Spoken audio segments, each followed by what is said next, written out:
Hello,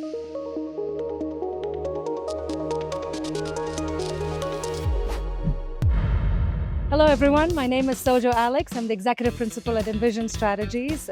Today, we are here with Cheryl Berry from Michigan State and Brian Gross from Virginia Tech as part of a special edition of our Thought Leadership Series. Cheryl and Brian, thank you for being with us today. We'll start with a little bit about your campuses. Cheryl, if you want to talk a little bit about Michigan State, tell me a little bit about what you do as well. Let's start there. Thanks for having me here. My name is Cheryl Berry, and I'm the Associate Director of Marketing and Communications for Michigan State University. And we have a very large campus. We have over 50,000 students that are enrolled with us, 16,000 or more that live on campus with us. We have a dining plan that covers 7 all-you-care-to-eat dining halls. We have close to 20 retail locations. We have a bakery, food stores, a hotel, a restaurant. So it's a very wide array of units that encompass culinary services. Oh, that's great. Sounds like a really small program that you have. How about you, Brian? Tell a little bit about you. Yeah, so I'm Brian Grove. So I am the Director of Dining Services. It's a great honor to be here with y'all this morning. So our campus, we have about 30,000 students, undergraduates. We have about 5,000 graduate students. So we're a little bit smaller than Michigan State. Very similar in nature between the two campuses, but we have 56 different retail concepts on our campus, 1 all-you-care-to-eat facility, 2 food trucks. We actually have a commissary as well that does our bakery, all of our grab and go, as a warehouse there as well. So, about 2,200 employees who work for us, and our dining plan structure currently is our flex plan. And we have about 10,500 students on campus who live with us. And then we have about another 5,200 students who voluntarily, buy a dining plan. So pretty good business, for us at Virginia Tech. I think over the years, as part of our Thought Leadership Series, we've been talking a lot about auxiliary services, including dining, and all the different complexities that you're facing, especially within dining and auxiliary, right? So I think we want to start on that first topic, and I'll start with you, Brian. Tell me a little bit about some of the complexities that you have seen on campus, even if it's 1 or 5, and then any strategies that you've helped that has helped you overcome those complexities. Right? Yeah, great question. We're always challenged in dining because we are where the students come, build community, and really, we're feeding them. I mean, it's an important job. But when you come to that, there's a lot of complexities that you have to you're challenged by, you have to overcome.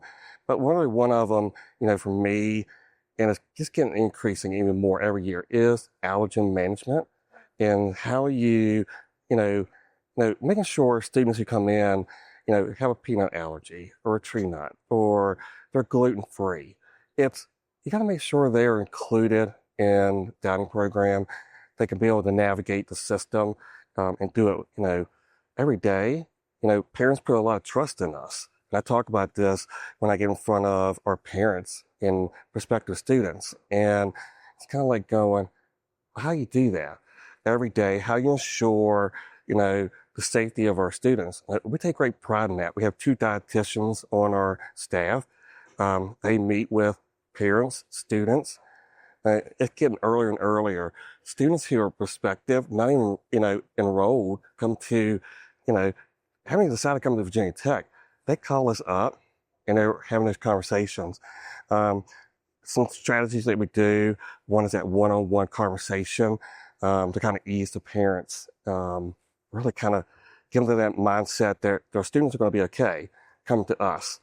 And we kind of let them know that if some product comes in and it's changed for the day, we can change that right on a dime in an intermittent management system or food management system. We're able to make that change, and it's reflected, on our app. We have digital signage now.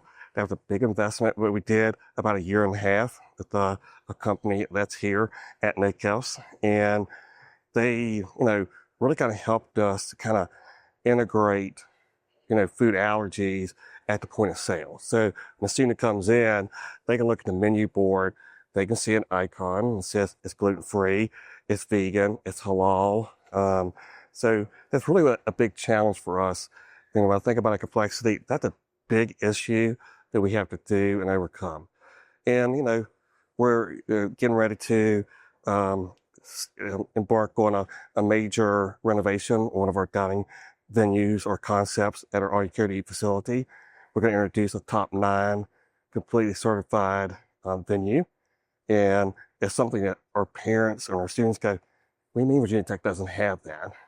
And so we're going to answer that question by building, a completely new venue inside of all you care to eat.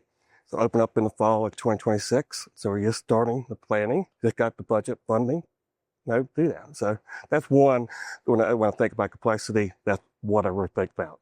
That's a lot. And I know, Cheryl, on your campus, you have a whole dining hall that's allergen-free, right? Yeah, I mean, I definitely agree with everything that you said, because that is one of the major things that we have to look at with students and our guests is, how do we address their special dietary needs? And so, yeah, about 6 or 7 years ago, we opened up Thrive, and Thrive is an all-you-care-to-eat dining hall, but it is free of the top 9 major allergens. So that is something that has really hit home with a lot of our students. They've made decisions to come to our campus because of that dining hall. And so we're able to do a lot within that dining space that probably can't do within other dining halls, although we do have, very specific icons. So all of our menus have the icons on them, just as you said.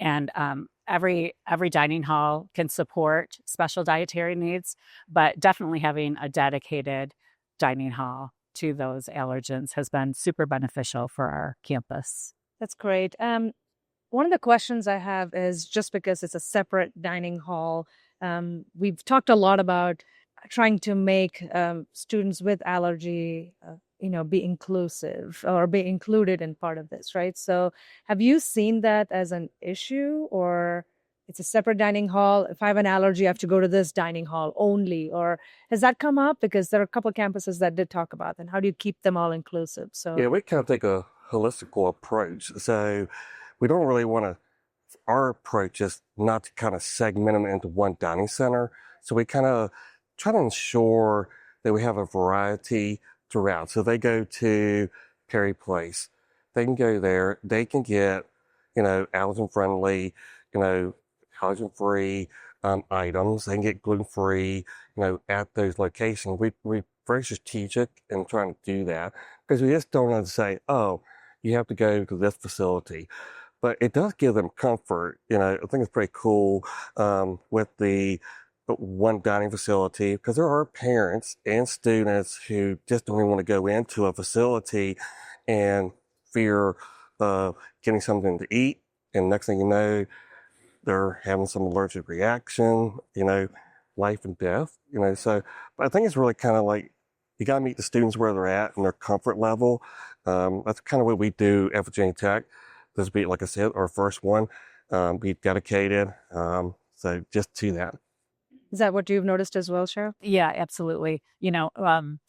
Definitely speak to the parents, because I think parents have the most concern, right? So, just having that kind of safety net that there is this location that their students can go to. However, I will say a lot of students without allergies dine at this location. It's just, it's just good food, right? So you wouldn't know that it's allergen free. There's That is a nothing. really good point. Yeah. You wouldn't know that it's, it's dedicated to that unless you were looking at, the marketing materials and seeing, what it's all about. But I will say also that we try to provide additional opportunities for students. We will prepackage things out of this dining hall, so they're certified that they've been made there, and then they're available at other locations for students.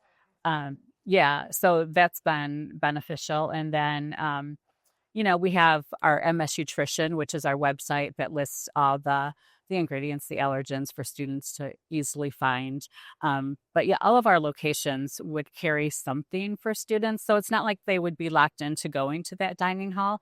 They could go anywhere, and really a chef could work with them and, provide special meals. We have a lot of chefs that do that with our students. So there's always a way, to meet their Yeah, needs. yeah. Our chefs, like our dietitian, they'll go like to B2, the all you care to eat facility. They'll have a one-on-one. They'll say, "Hey, Chef Randy, this is student X," and they'll go.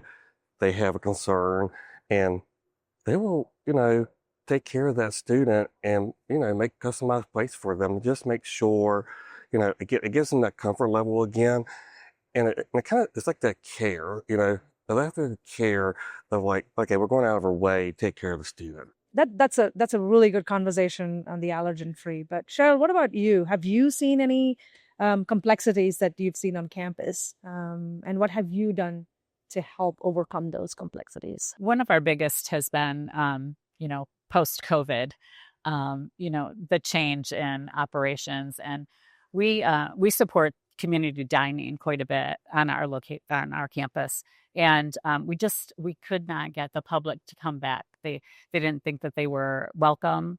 They didn't think that they had that option anymore. So it's trying to get the word out to the community that, yep, come back and dine with us. And so we have done quite a bit through advertising and promotions, and just launching a TV show with a local network, featuring our chefs and cooking demos and things like that, just so people are more aware of what's available, what they can expect if they come on campus, and especially if they haven't been to campus in a long time. So I want to get into the next topic about overcoming some of our resource roadblocks. And being within auxiliary and dining, we have a lot of roadblocks. The one thing that we do well as someone who runs auxiliaries or runs dining is finding those roadblocks and finding a solution to that, right? And sure, our friends here have pretty much the same, if not similar, resource roadblocks. So let's start with you, Cheryl. If you have one or three limitations or roadblocks that you've seen within culinary or within the division as well, what are those, and what kind of strategies have you and your team come to help with overcoming those? So staffing has always been kind of an issue since, for the past 5 years. It was kind of hard to ramp back up after the pandemic, but we were able to promote from within a lot, which I think is a bit rare. Our frontline team members really took the next step and have moved more into supervisory and management roles. And that has opened up spots then for, new people to filter in. So whether they were, truly qualified or not, they could come on campus, they could learn. And what we did to address that, if they weren't quite up to speed, is we did hire a trainer. So we now have a trainer on staff, and we do a full-blown training program with new team members. That's really helped. And really, quite honestly, we're down to maybe like 10 open positions right now. So that's quite a difference from we were well over 100 for a very long time. So that was a big one. But technology is probably our biggest hurdle. As is for every campus. So Yeah, with the client base that we have, our students, you want to stay on trend, right? They expect you to have the trendy items. And it's just not always possible with all the red tape of higher ed to get through, and the funding and all those things. So just trying to do what we can do with what we have. For us right now, our big push is menu boards, just getting digital menu boards in every location. We're about halfway there, but it's the best way to communicate with students, to be able to put other messaging on those digital monitors for them to see, because I think we all know, like, having posters all over the place just isn't really working anymore. So, finding that alternate communication piece for people to see. And then, we've looked at robots, we've looked at a lot of different technology pieces, but, we just have to figure out what fits best for our campus and what the students truly want. And so we do a lot of surveys with our students and try to get their feedback and things like that. But that has definitely been one of the biggest hurdles. Yeah. Now, I want to touch a little bit on technology, but Brian, what about you? And then we can go back to. Labor has been an issue. I'll probably go one step further, probably skilled labor, because the market, we're kind of like Southwest Virginia, is not a draw for culinary talent. So you really gotta, our philosophy has kind of changed a little bit. You gotta hire somebody in. Hopefully they got a will to like grow, learn. And we tell our chefs, okay, here is Sojo today, and she has very limited culinary skills. But our chefs take that time to kind of really, train them, kind of do the basics, knife skills, making soup, sauces, kind of get back to the basics, and really kind of like, probably the bigger challenge is our staff get overwhelmed. Brand new staff, never worked in the food industry, and they're like going, it's nonstop. It's like going, when does the line stop? Yeah. Never. And they get overwhelmed. So something we're doing with our marketing department, I have a videographer on my staff. We're going to kind of shoot some videos and try to work that into like, here's some marketing, kind of give them what to expect. I would say technology is probably the next, thing. We've done really good with mobile ordering, and we've done that one. We were very lucky. We had that in place prior to the pandemic, and we were able to flip, our services because we had a mobile ordering. Our students love it. We do about 37% of our business through our mobile ordering, and provides that convenience. But, a roadblock is our administration, our IT folks. You bring something brand new to the campus, it's a foreign concept. We're introducing cashierless technology. We're in higher ed. Technology ought to be in the forefront. We should be embracing it. But we're very conservative with brand new things. So that's a major roadblock for us. But we are persistent. We never give up. They ask us 1,000 questions, answer, and do that. And they go, I guess you're not giving up. No, we're not giving up because it's about the student experience. It's what the students want. We should be able to do that. We talked about cashierless technology 10 years ago before it was even like a hot thing. And they said it would never come to the campus. And here we are getting ready in the fall, go open up, and we'll go there. One of the things, going back to technology, we talk a lot about the external facing technology. What I've been hearing or seeing is more of like, again, going back to efficiency. How do you bring all this technology together? So right now, let's say you're working with 7 different softwares to do one thing each, right? So how do you bring it all together? And that's the biggest thing I've heard. I don't know any solutions. I don't know of others, and I'm sure that's being researched as well. Like, how do you bring the allergen-free and connect that to the POS system, to connect that to come up with good data to say what do you need to buy procurement-wise? How does that help with menu management? What else can you do, type of thing? But I don't know if you've seen that as an issue. Is that something your campus is talking about? Like, how do you integrate? I can say that we have looked at several different options. Unfortunately, I think like once you start down a path, it's very difficult to change, right? So it's not only difficult, but it affects so many other technologies, right? So I don't know if there's a real way to get around. Like, you're not going to find one system that's going to do it all, right? So you're going to have these different technologies that are going to have to blend together somehow. So I'm not a technology person, but I will say we're able to get good data from the technologies that we do use. But we've looked for years on, how can we, maybe get rid of this one, and like, is there a more encompassing technology that would fill the need? And there just doesn't seem to be. Yeah, integration is a big thing. And I'm thinking there are some companies who are starting to kind of partner together. There's several here that a food management system will talk to the digital signage system and talk to the inventory. They'll do all of that into it.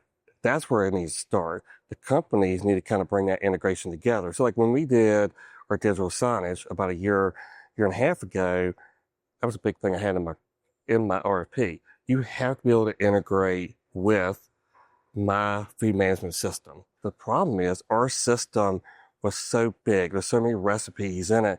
It bogged down the menu system on the digital. So we had to work through that. It was, we challenged the company. We challenged our management system. They had to work together.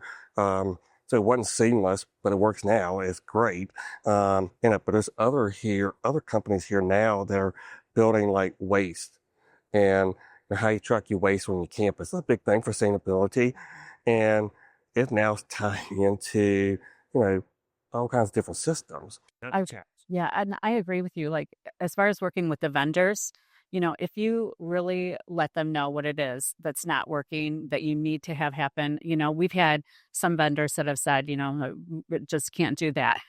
And you keep pushing and say, we have to have this. And, eventually, they can figure out a solution. And a lot of times you solve the issue for one campus, it'll go all the way around the country because we're all on one, most time we're on like couple different platforms. If I can solve it at Virginia Tech, it would help Michigan State.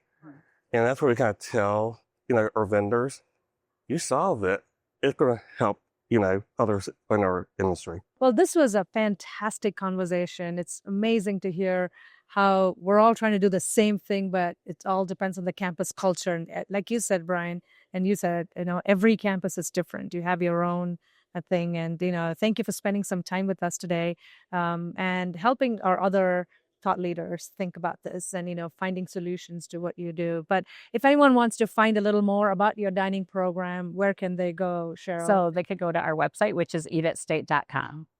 And how about you? Yeah, they can go to our website, dining@bt.edu. Check us out. They can see all of our information on our dining plans, our concepts. We actually have virtual tours. You can actually do that. That's something brand new we did this past year, so they can actually explore the dining center. So, so that's where you can go and check it out and see a little more about Virginia Tech. Well, thank you both. This has been fantastic. And I'm hoping to learn and see some of these changes over the next couple of years as well. So appreciate it. Great. Well, thank you for having us. Thanks, Sojo.